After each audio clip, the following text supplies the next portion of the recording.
নমস্কার সবাইকে। আমি বানাচ্ছি হলো মূলো দিয়ে ছোট মাছ। তো প্রথমেই হলো মূলোগুলোকে আমি লম্বা লম্বা করে কেটে নিয়েছি। এখানে হলো লাল মূলো ছিল, এগুলোকে ছুলে আমি ভালোভাবে পরিষ্কার করে তারপরে হলো কেটে নিয়েছি। তারপরে মাছগুলো ভালোভাবে বেছে ধুয়ে পরিষ্কার করে রেখেছি। এবার মশলাগুলো রেডি করে নিব হলো 2 চামচ টমেটো পেস্ট, 1 চামচ কাঁচা লঙ্কা বাটা, 1 চামচ জিরে ধনে গুঁড়ো বড় চামচে, আর হলুদ গুঁড়ো 1/2 চামচ আর 1 চামচ লবণ দিয়ে মশলাটাকে মিশিয়ে রেখে দেবো। এবার কড়ার মধ্যে তেল গরম করে এবার দেবো হলো 1/2 চামচ কালি জিরে ফোড়ন। কালি জিরে ফোড়ন দিয়ে আমি মাছগুলো অ্যাড করে দেবো। মাছগুলোকে আমি 10 মিনিট লো মিডিয়াম ফ্লেমে ভালোভাবে ভেজে নেব। মাছগুলো ভাজা হয়ে গেলে আমি এখানে দেব মশলাগুলো, যেগুলো আমি বাটির মধ্যে মিশিয়ে রেখেছিলাম। মশলাগুলো অ্যাড করে হালকা হাতে আমি মাছগুলোর সাথে মশলাটা ভালোভাবে মিশিয়ে নেব। মিশিয়ে নিয়ে আমি আবার 5 মিনিটের মতন ভালোভাবে সাঁতলিয়ে নেব।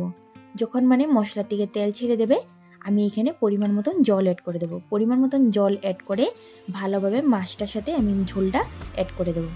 ঝোলটা অ্যাড করে এখানে এখন আমি মূলাগুলো অ্যাড করে দেবো। মূলাগুলোকে আমি করেছি কি অল্প সেদ্ধ করে নিয়েছি, না হলে হলো মাছ পুরো সেদ্ধ হয়ে যাবে, কিন্তু মূলাগুলো সেদ্ধই হবে না, এই জন্য আর কি।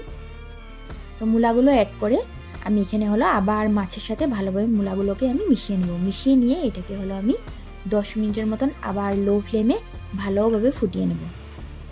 10 মিনিট ফুটিয়ে নিয়ে তারপরে এখানে অ্যাড করব আমি ধনেপাতা কুচি অ্যাড করে আবার হলো আমি 10 মিনিটটাকে ফুটিয়ে নেব। 10 মিনিট ফুটিয়ে নিলেই রেডি হলো ছোট মাছের ঝোল মূলো দিয়ে। রেসিপিটা তোমাদের কেমন লাগলো কমেন্টে অবশ্যই জানিও। আর যদি তোমরা রেসিপিটা পেজে থেকে দেখে থাকো, পেজটা অবশ্যই ফলো করে দিও, আর চ্যানেলে থেকে দেখে থাকলে সাবস্ক্রাইব করে দিও।